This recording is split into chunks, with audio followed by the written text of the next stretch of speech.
Happy Mole part 3. We are looking at moles and finding the volume of gases using some of these molar conversions. So first off, let's talk about what happens when we are at STP. STP is standard temperature and standard pressure. Anytime we have 1 mole of a gas at standard temperature and standard pressure, it's going to have a volume of 22.4 liters, no matter what.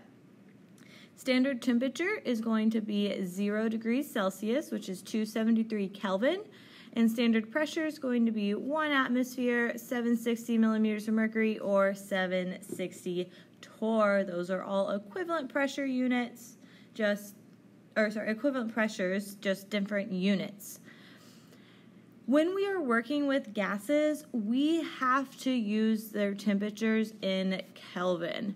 So to find the Kelvin temperature, we need to take our degrees Celsius temperature and add 273. So make sure we're always doing that for gas laws. We also have a really important equation for this, and that's the ideal gas law, PV equals nRT. PV equals nRT relates to pressure, volume, moles, and the Kelvin temperature of gases. One variable that was not mentioned there is R. R is the ideal gas constant, so it's just a constant. It's the same number every time. We do have to be careful about which R we put in because it depends on which units that we use. So if we are given units of pressure in atmosphere, we're going to use this first R that has the atmosphere units in its units. If we are given units in pressure of millimeters of mercury or torr, we're going to be using the 62.36. Otherwise, the units are the same for our R's. It's going to be liters times that pressure unit over mole Kelvin. All the units within equations always need to match. So I need my volume to always be in liters, the N will always be in units of moles, the temperature always in units of Kelvin, then we pick the right R to match those units. This equation is going to be really helpful when we are not at STP. Because if we're at STP, we know 1 mole is 22.4 liters of a gas, easy.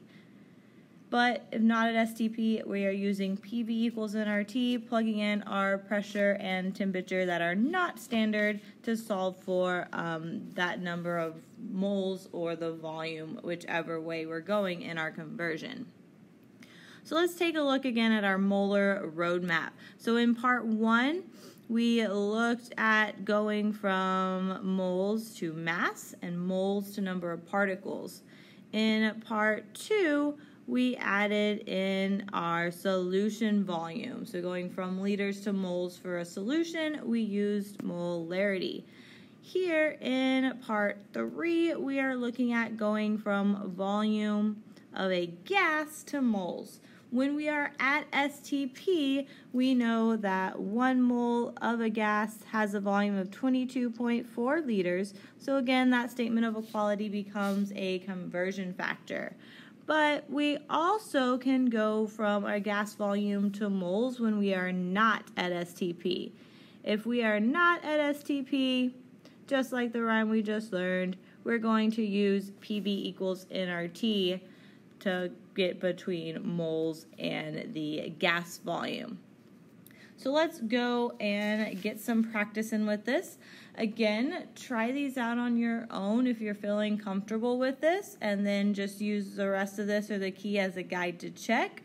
Otherwise, continue on. So on number 4, weird number, we have 7.81 times 10 to the 22nd molecules of chlorine gas. We want to know the volume of gas at STP.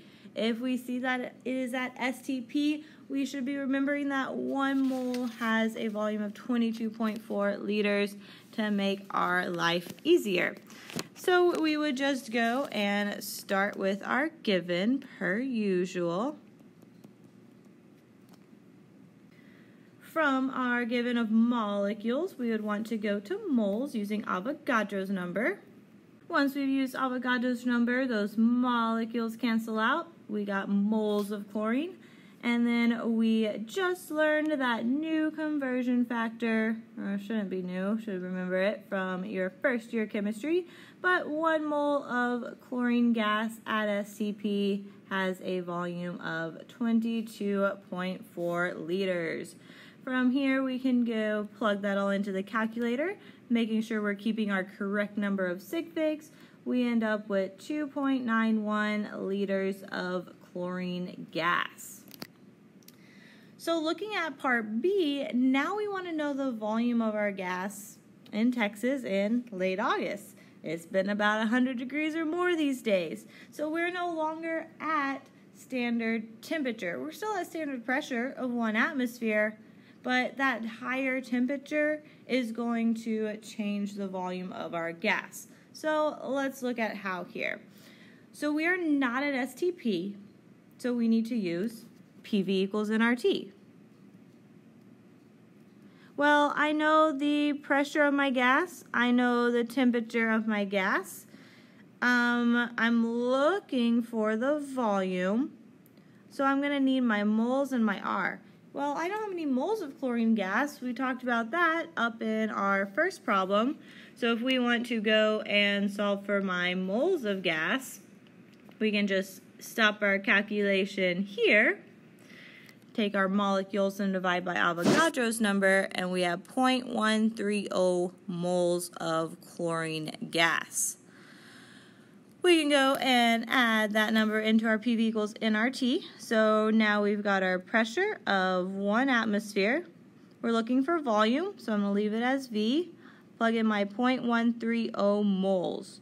R is a constant, so we have to pick the correct constant to use based on those pressure units, which are atmospheres. That's going to be our 0.08206, because in those units, liter atmosphere per mole Kelvin, that's what's going to make everything match unit-wise.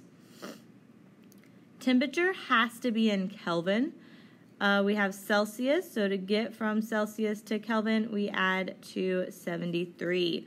So from here, we're going to multiply everything we see on the right side, divide by that 1 atmosphere to get a volume of 3.32 liters. So we can see that at that higher temperature, the volume of gas has increased. Again, we're still paying attention to our sig figs, which would be 3. So now we've covered all of our different conversions with the mole. You have that molar roadmap on page 22. We're going to be working some more with these mole conversions in class, but make sure you have a handle on all of these different types for the rest of the year.